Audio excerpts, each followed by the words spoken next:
I must be off. The office can't get along without you, can it? Things have been pretty bad lately, all these crises and things. Can't afford to be late, might miss some business. Every little helps. Take away that frown, John. Worry never gets you anywhere, and it won't get you the 9-5 unless you run. Quick, get your hat and let me see a smile under it. You're a tonic. Back on the 6:15. Don't forget the fish. No. Goodbye. Goodbye.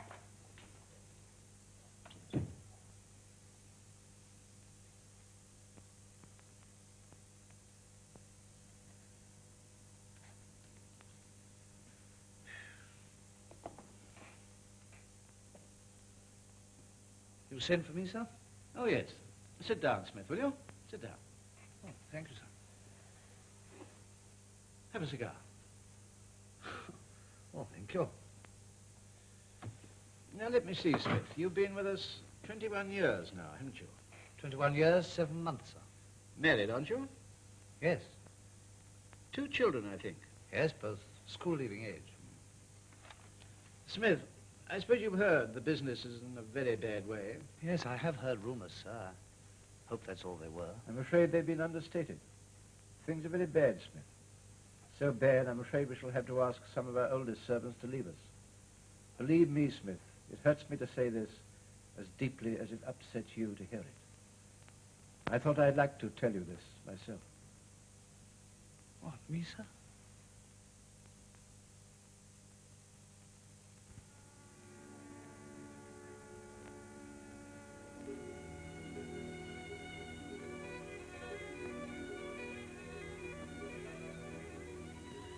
Just the usual. Sorry they've no vacancy for a man of my advanced age. See who that is, dear?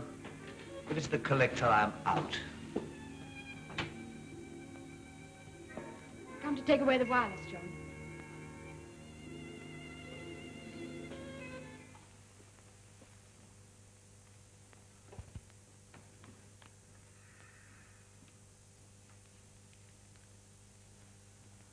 Well, that's that.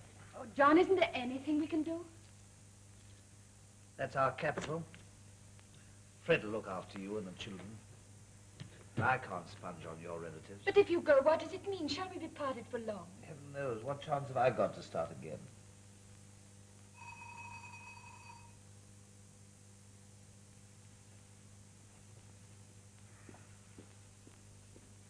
Well, well, well. Surprised to see me after all these months? I happen to be in the neighbourhood, so I thought I'd call in on you too.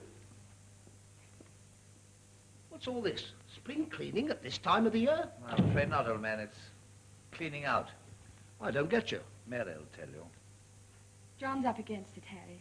He lost his job 3 months ago, and this is the result. Lost his job?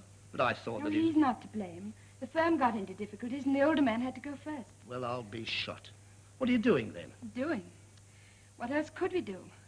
Nobody wants a man of John's age. He's... Mary's trying to tell you I'm booked for the workhouse. Good Lord. Look here, old man. I think perhaps I can help you. No, no, old man. I won't borrow what I can't repay. Stubborn as a mule, eh? But I wasn't going to offer money. I came up against it myself, just like this, a couple of years ago. And I think I know who might help you and get you a job. A job? Who? Have you ever heard of the Fellowship Centre? The Embankment Fellowship Centre? Huh? This is Smith. I've interviewed him and decided to admit him. He seems to be just the right type for Edgeton. Good.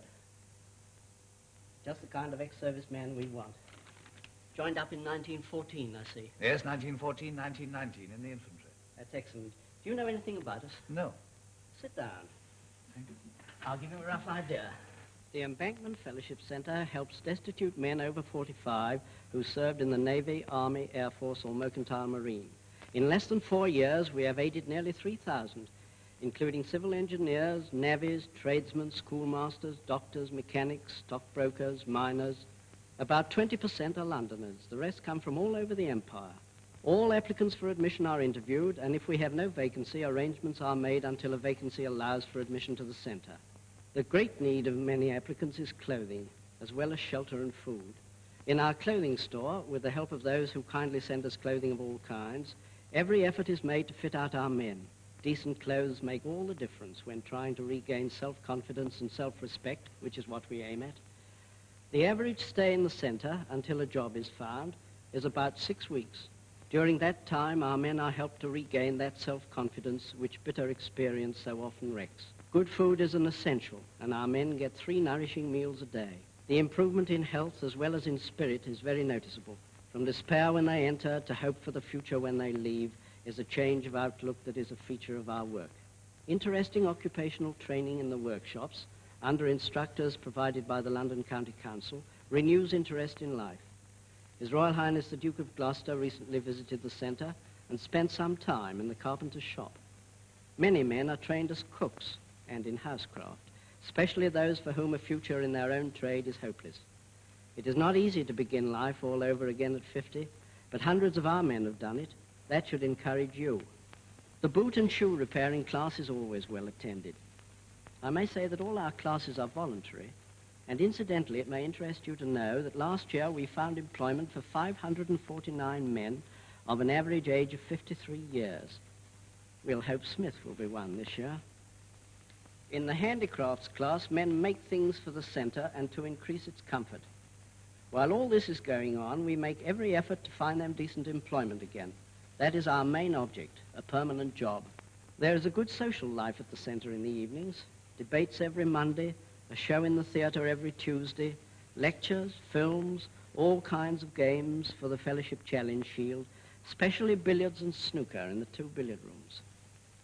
Newcomers sleep in dormitories. As vacancies occur, they are promoted to the privacy of a cubicle. Sick men taken in from hospital sleep in small wards in our ward of hope.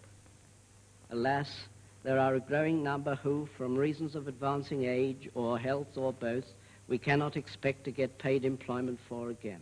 Men with fine records who have served their country well, but now entirely destitute. We intend to obtain for them a home in the country, where they can spend the evening of their lives in surroundings more fitting for them than those of the poor law institution, to which otherwise they must be condemned.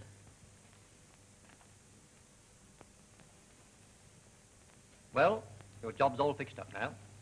Here's your railway warrant, and here's a letter to the manager. And goodbye and good luck. I'll never be able to thank you enough. Don't try, but let us know how you get on. Goodbye and good luck. Hello. You're looking very pleased with yourself tonight. I am. Aren't you going to ask why? Why? Another 10 bob rise. Oh, John, you're a wonderful man. You're a wonderful woman. Although we've agreed we're both so wonderful, I wonder where we'd have been if it hadn't been for the Embankment Fellowship Centre. And that's where the first installment of your rise goes. The words out of my mouth. The Embankment Fellowship Centre. There are 4 ways in which all of you in this comfortable theatre can help us at the Embankment Fellowship Centre to carry on the work we are doing for the very many Smiths who seek our aid every day. First, you can send us money to enable us to carry on and extend our work. Second, you can let us know of any job that may be suitable for a middle-aged ex-service man. Third, you can send us any clothing that you no longer have any use for. And finally, you can talk about our work to your friends.